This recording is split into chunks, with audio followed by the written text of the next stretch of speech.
Check, check, 1 2 1 2 3 4.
Testing 1, 2, 3, 4, 5, 6, 7, 8, 9, 10. Testing 1, 2, 3, 4, 5, 6, 7, 8, 9, 10.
Thank you for coming. We're going to be joined by NTSB board member Michael Graham and investigator in charge Brian Young.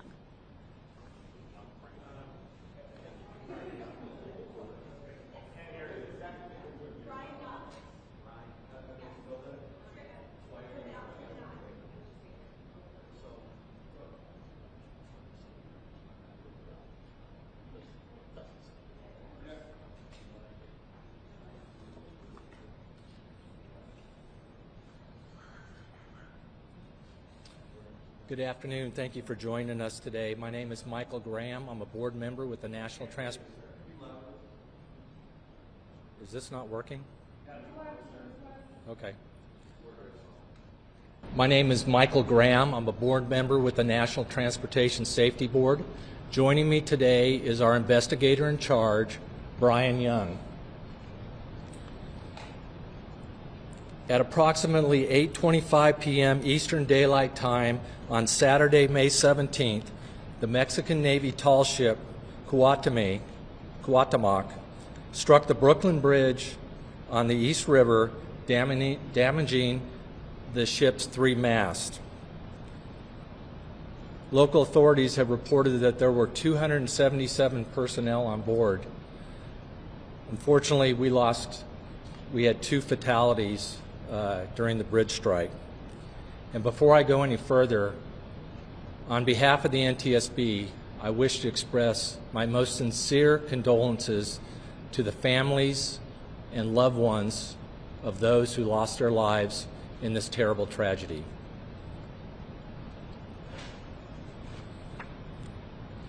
The NTSB arrived on scene late yesterday afternoon and throughout the evening, and our first day on scene was this morning, starting today. We are here to gather perishable evidence, and that's what we will be doing the whole time we will be on scene, and that'll take as many days as it needs to be. This is the start of a long process. We will not be drawing any conclusions. We will not speculate. We will also not be determining the probable cause while we're on scene. The information that I provide today, that we provide today, is preliminary and is subject to change throughout the investigation. What you can expect from us is within 30 days we will have a preliminary report. A normal full investigation, which this is for an accident, our investigations take normally between 12 months to 24 months, with one stipulation. If we see some significant safety issue during the investigative process, we could put out an urgent safety recommendation for that issue. We will be looking into three main areas while we're on scene. First being the crew and the operation of the crew, the vessel and the condition of the vessel, and finally the environment, and that includes the weather, the wind, the current, the tide, and the operating environment of that. This morning we had an organizational meeting, and we set up various teams, split up into different teams, and they are currently nautical operations, marine engineering, bridge engineering, survival factors, and recorders. We are currently working with our counterparts with the Mexican government to gain access to the ship. We are optimistic that we will have that access very soon.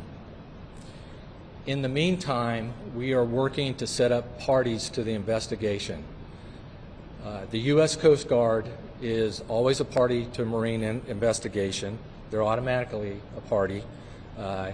And we thank them for getting on scene very quickly.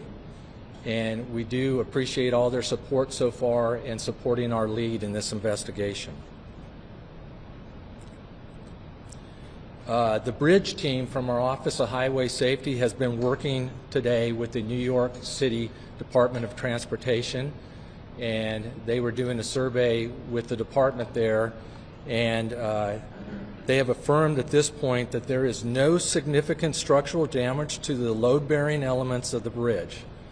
There is some damage on one of the travelers, which they use to access and survey the bridge at this point, but nothing structural from the bridge is an issue at this point. I will point out that the NTSB has long had an interest in bridge safety, including bridge strikes.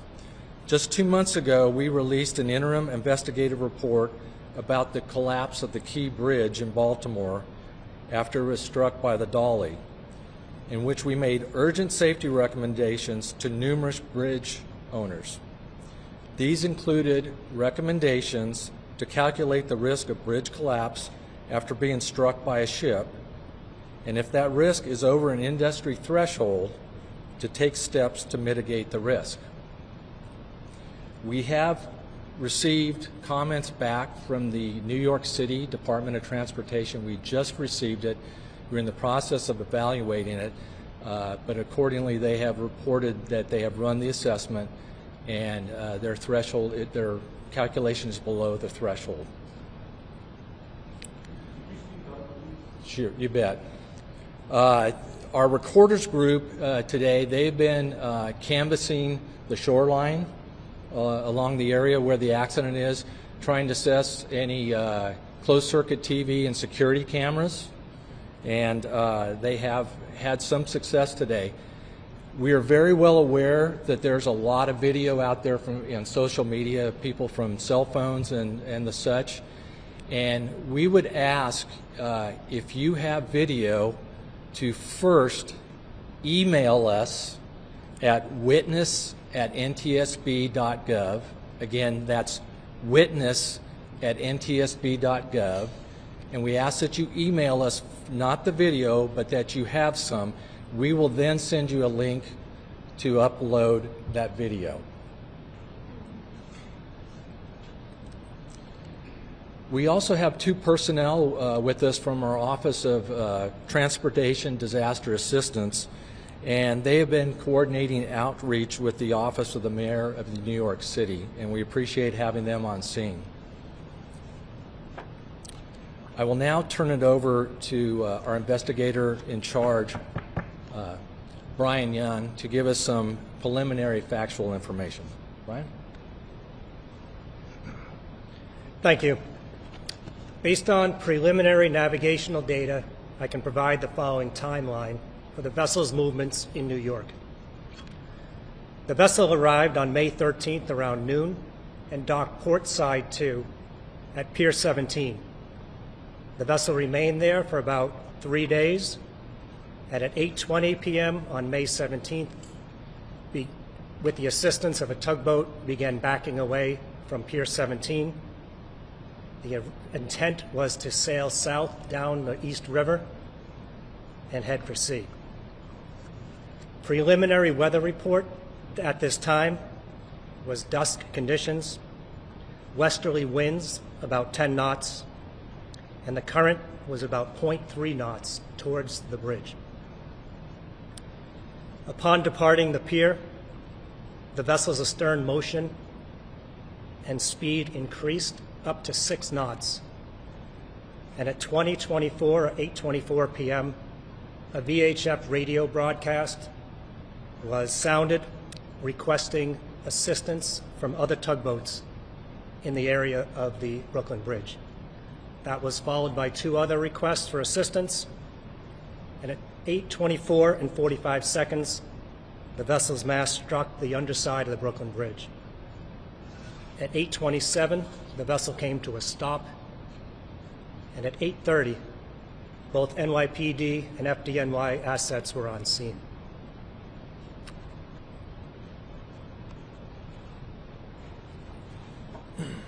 Thank you, Brian. Please follow us on X at NTSB_newsroom. Again, that's at NTSB_newsroom for any additional updates or further briefings. And before we get to questions, I want to thank all the first responders who were on scene, and they were on scene very quickly within 5 minutes of the bridge strike. And I'd also like to thank the ongoing coordination by the New York City Emergency Management. We appreciate all the work that they do and all the first responders. I'm going to take some questions, and before I do, I would ask that you raise your hand, and when I call on you, please state your name and affiliation, and we will do our best to restate the question for everybody in the room. First hand right there. Hi, Lauren Lassler, WABC TV. In some of the video, we see a tugboat. We don't see it tethered, but this is as it's leaving Pier 17. Can you talk to the role of that tugboat and whether it was helpful or perhaps even harmful in the movements of this small ship? Thank you. The question regards the status of the tugboat alongside the vessel. As far as we know at this time, the tugboat had assisted the vessel moving off the pier, and part of our investigation will be to look into the tugboat's policies and procedures for the operation once helping the vessel get off the pier, what its guidance would be and what its the job it would have to do. Right here. Chris Van from CBS News. 2 questions. Any sense that there's a data recorder, voice recorder on this ship to obtain? And it sounds like from your timeline, whatever went wrong happened very quickly after that tugboat got it out off the pier. Is that right? The first question was about any recording devices on board the vessel, such as a VDR, a voyage data recorder. Our recorders group, once getting aboard the vessel, will make a full assessment of any recording devices, and we will capture that information and retrieve it. And the other question was, it was approximately 5 minutes from the time the vessel started coming astern to the time they struck the bridge. Yes. So you don't know at this point if there's a recorder? We don't know at this time, not yet. Right here.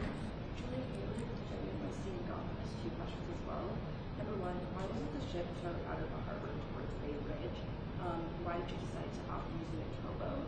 And then, as far as what you're exploring is what might have caused the ship to hit the bridge, has there been any discussion over whether this was an engine failure or anything else that might have led to this happen? Okay, I read about 3 questions in there. Would you ask the first one again? Yeah, of course. So the first was, why was the ship towed out of the harbor towards Bay Bridge? Why the decision not to use a towboat? The question pertains to the use of a tugboat departing the harbor. Again, we are going to be, that's part of our nautical operations investigation, where we look at the procedures on what is the normal operation for a tugboat assist departing a pier and leaving the harbor. Got it, thank you. And then as far as what you might be exploring as like potential causes that may have led to the boat to hit the bridge, has there been any sort of discussion over whether this was an engine failure or what might have led to this to happen? The question pertains to a possible cause of the bridge strike, possibly as an engine failure, and we have an engineering group led by myself, which am an engineer, and we will look at the status of the engine. We'll look for any failures. We'll look for engine inspections, and we'll talk to the crew on what may have possibly occurred with the engine. And additionally, if the engine has any sort of ECM or electronic control modules, we'll grab that electronic evidence as well. We need to go to somebody else. I will also state, too, we haven't had a chance to do any interviews at this point. We need to interview the tugboat pilot, the harbor pilot. We'd like to, the captain of the ship, and there's a lot of some other crew members we want to do, but we haven't had that chance. And again, we are not determining a probable cause, and we're not going to speculate about one because we haven't gathered enough information yet. We're just at the beginning of gathering the factual information. There's a question right here. Hi there, Mark Morales. Good. 2 questions. You mentioned for the 6 knots. Is that typical for the boat when it's leaving, or was there some sort of an acceleration? The other question I had was when you talked about the timeline, you said the boat left at 8:20, and at 8:24, the tugboat was calling for help. When during that 4-minute period was it determined that the boat was out of control? I guess I'm asking, when was the earliest is that the earliest time that the tugboat could call for help? It seems like that was only seconds before it struck the Brooklyn Bridge, which would have been too late now. Okay. Go ahead. State the first question. The 6 knots. Was that typical of this kind of a thing, or was there some sort of another acceleration? Was that standard located at that time? The question regards the speed of the vessel at the time it made contact with the bridge, and it was at 6 knots. We are going to be accessing all the different electronic data to determine at what point the vessel began accelerating. We do have a bit of time where it was maintaining a constant speed of about 2.3 knots, and then the speed began to increase.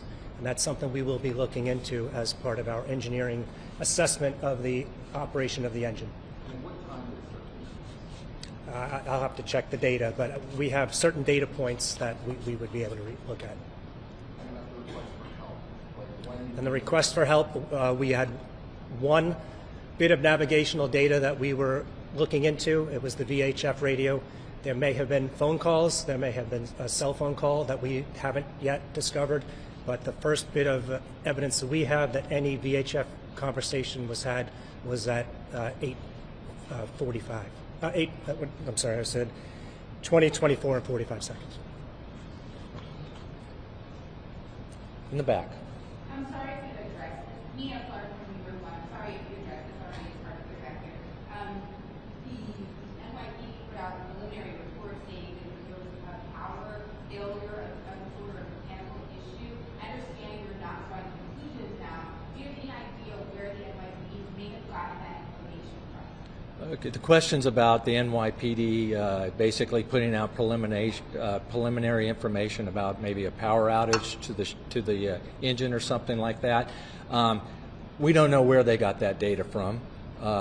We have, like Brian has told us already, we haven't even had chance to access the engine So we don't know that. We haven't had a chance to look to see if there's any recorded data or anything like that. So we're not sure where they got that from. But that'll be part of the investigation too. If somebody has information like that, where did they get it from? We don't know at this point. Okay, let me come back over. Back in the back. A little louder, please. I know the air conditioning is really loud. Do you have any information on the ship departed early in the conditions? I'm sorry, say it again. So, do you have any information that the ship departed early that it was supposed because the conditions were conditions? Ship, okay. The question is, do we have any information that the ship departed early because of the weather coming in? We have no information on that at all. We haven't had a chance to talk to any of the crew at this point. Okay. Why is that? We are waiting. The question is, why haven't we had a chance to talk to the crew yet? We are working with our counterparts in the Mexican government to gain access to the ship, and hopefully with some of the crew members to be able to interview them. Not unlike the harbor pilot, the docking pilot, we're going to interview them here in the near future. Question? Have you gotten any response from the Mexican government? Have you actually spoken to some officials, or you are waiting to see any response? The question is, have we spoken with the Mexican government and all? We have our officials, our counterparts on the other side. Our general counsel is working with them at this time. We're also working with the vessel agent. And we are very well aware that there's also other crews that the city would like to move the ship to a salvage yard very soon, and there's going to access that needs to be done so that they can actually assess the hull integrity from inside the ship, hopefully also. Another question right here. Sir, I have two questions for you. First, where exactly is the crew now, and where is the ship now? And then secondly, in previous bridge strikes, what have been the spectrum of causes? Can you speak to that? Okay, you want to? The first question was where are the crew and the ship at this time? They are docked on the east side of Manhattan, and the intent is once it is deemed that the vessel is structurally sound, they will tow it to a repair facility. And they're on the ship living there? Yes, the crew is living on the ship right now. And then the second question about the spectrum of possible causes of previous bridge strikes in the U.S. Give me the whole question again. Sure. Can you just take us through the spectrum of past bridge strike causes? Okay, he's asking a question about the whole spectrum of previous bridge strikes and causes. There are multiple bridge strikes out there, and it depends on the size of the ship in many cases. The vast majority of them, looking at the statistics, have been barges. I think a lot of them are mainly on our inland rivers. We've had numerous recommendations out there over the years. The most current one we have was from the Dolly in Baltimore, and you saw the results of that bridge strike. It was catastrophic, so that's why we put out an urgent safety rec just here recently for bridge owners to take a very close look at their risk assessment of their vulnerability of a bridge being brought down by a boat strike or a ship strike. Okay. One more question, right here. So, I want to ask about the crew. We've seen that many of them went back to Mexico. So, the folks on the ship, are those people the ones that you need to interview? And could you just go into any detail about not being able to access the ship yet? Sorry, one more. I was at the ship this morning, and I saw some folks up on the masts moving stuff around. Is that going to mess with your investigation? Okay, the question is about the number of crew, initially the first question, and how many of them left the ship. It has been reported that the City of New York helped approximately 179 cadets leave the country last night to go back to Mexico. And it has been reported also by the city that there are, I believe it's 94 crew members on board working. The other part of the question was about people working up in the mast earlier today. Yes, I was on scene myself on the dock. We did see some crews up there. I don't want to speculate what they're doing, but I know there is concern by everybody, especially those that are going to help move the ship to a shipyard, that we need to secure the mast up there, since some of it is broken off and it's entangled in the lines. So those are obviously going to have to be secured before the ship is moved, so that doesn't create another hazard. Okay? Thank you very much.